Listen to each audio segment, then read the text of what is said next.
Welcome once again to Learn Math with me, Brian Sapinski. So, another school year is in the books, and during this past school year, I found myself teaching a class that I had not only never taught before, but never even had way back when I was a student: financial literacy. Why? Who knows? And I'm not speculating on it any more than that. Overall, the half year class went okay. I mean, I tried to infuse as much math into it as I possibly could because personally, conversations about job hunting, entrepreneurship, and things like that, they're not really topics that I could personally say that I'm an expert on. So I really think that there were other people who could teach this class better than I could. But at least it did give me an excuse to show the famous "You've Got Spunk" scene from the first episode of the Mary Tyler Moore Show, to show the kids what questions should not be asked of you on an interview. And hey, one kid took the lessons on interviewing to heart and actually used them to get their first part-time job. So yay. But toward the end of the first run of the course, I wanted to really try to find some kind of a test that I could give the students to really see how well they were absorbing our lessons in things like budgeting, managing a checkbook, and so on. Ultimately, my research online led me to somebody who had created a quote checkbook game, which allowed the kids to make monthly budgeting decisions, fill out checks and deposit slips, all those different types of things. I liked what I saw, so I downloaded it and I put some personal tweaks on it to try to infuse as much of what I personally taught in the course as I could.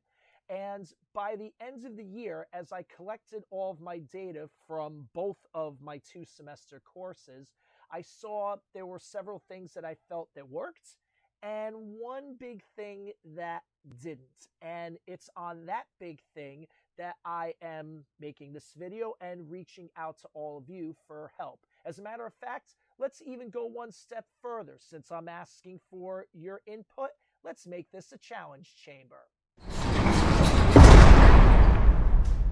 Let's lay out the game. To start with, the students were presented with an introductory sheet that explains all the rules of the game. Their first instruction was to go to the college salary report at the link provided in the document, where they would choose a career they were potentially interested in after college, assuming they went to college, as I told all my students from the start that this project makes no assumptions or suggestions about how they should handle their educational future. After choosing a career, they would record what the early career pay was for that field, and from it, calculate their weekly gross paycheck as well as their various deductions in order to determine their net weekly income.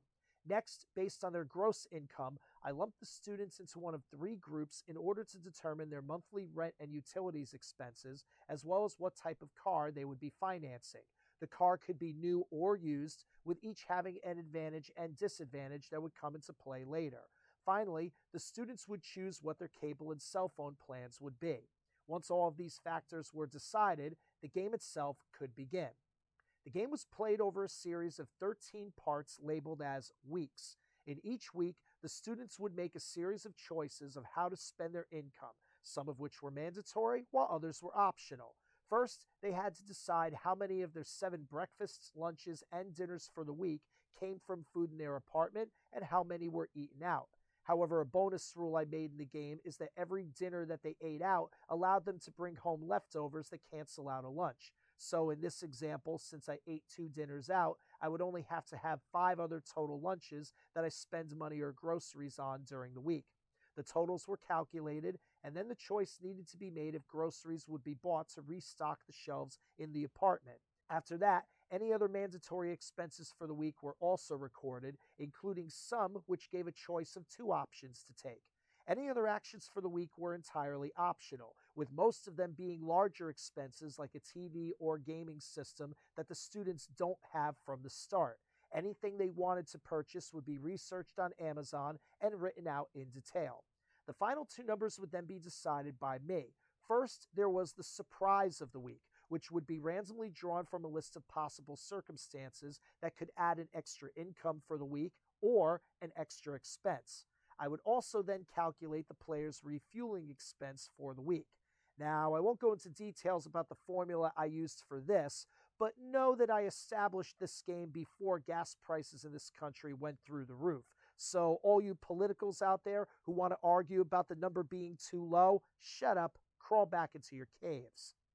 Now, as all of these numbers were calculated, the students would then enter the same numbers into their budget cash flow spreadsheet that they created prior to the start of the project. And assuming that they stayed within their budget, as indicated by a positive cash flow at the bottom of the sheet, they could then decide on the main page if they wanted to deposit any of the surplus into their savings account or just leave it all in checking. With the savings accounts settled, the students would now log their banking transactions. Starting first with the deposit slip, they would write down their net weekly income as check number 1, along with any other bonus incomes they received that week, if there were any, and total it all up. Next, any expenses that they were told that a check needed to be written for would be created with the blank checks below.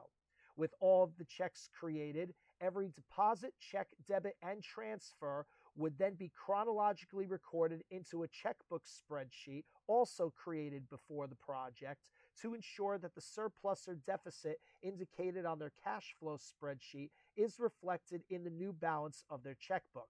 Once all this was done and checked for accuracy, the students would continue on to the next week and repeat the process, with each week having its own set of choices, major expenses that might be more difficult to handle in some weeks than others, and a new surprise from the remaining ones in the pool. In the end, the students had 3 goals for the game. They had to finish the 13 weeks with at least the $2,000 in savings and $1,000 in checking that they were spotted to start the game, and they had to buy 5 Christmas gifts for others along the way. Now, okay, I admit that this was a very long project. In fact, for some students, it was too long. They didn't make it all the way to the end as I had hoped. Now, the reason why the project was as long as it was, 13 weeks, was because I wanted to make sure that each of the 5 major monthly expenses took place 3 times each during the course of the game, and to see how carefully the students were planning their budgets in the weeks leading up to the biggest of those monthly expenses, the rent and the car lease payments, each time they came around. Hopefully, someday in the future, with some help, I'll try to get this project computerized in order to streamline the process and to reduce the number of documents that the students have to jump between in order to lay out all the information that I want, but that's another issue for another day. Regardless of how far the students got in the game, I was making sure to keep track of everyone's numbers to see that they were accomplishing the goals that I had set out from the start. And thankfully, everyone succeeded, each in their own ways. But here was where the one significant flaw of the game came in. After I looked at all of the data at year's end, I found that students who had chosen careers that were in the first bracket, under $50,000 a year, had a much harder time staying afloat than students that chose careers in the third bracket, over $70,000 a year. And this was in spite of my giving those students on the high end bigger rents and bigger car lease payments. The students that were in that first bracket, the under 50K bracket, finished with an average of $2,250 in their savings accounts and about $1,335 in their checking accounts, which was barely over the numbers that I had started them with at the beginning of the game. And in many cases, they had to be very frugal in order to just meet those averages. They weren't buying the TVs or the video game systems or anything. Meanwhile, on the high end of the scale, the over 70K people, they were finishing with a total between their savings and checking accounts of over $6,000, more than double what I gave them to start the game with.